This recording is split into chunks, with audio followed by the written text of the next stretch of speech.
Praise the Lord. கர்த்தருடைய நாமத்துக்கு மகிமை உண்டாவதாக. இந்த நாளிலும் வேர்ட் ஆஃப் கைடன்ஸ் என்னங்கிறத வாசிக்க கேட்கலாமா?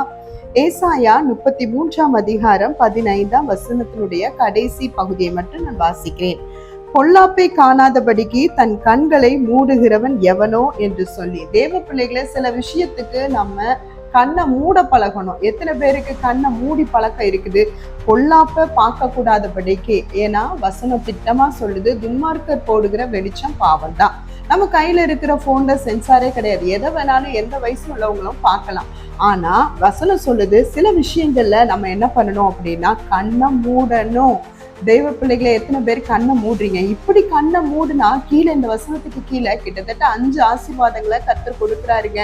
தெய்வ பிள்ளைகளை, கண்ணை மூட வேண்டிய நேரத்துல மூடணும். அயர்ந்த பாருங்க, சூரியன் அஸ்தமிக்கிற நேரத்துல யாக்கோபு, ஆபிரகாம் இவங்கெல்லாம் கண்ணை மூடி தூங்குனாங்களாம். தூங்க வேண்டிய நேரத்துல தூங்கணும், அப்ப கண்ணை மூடணும்.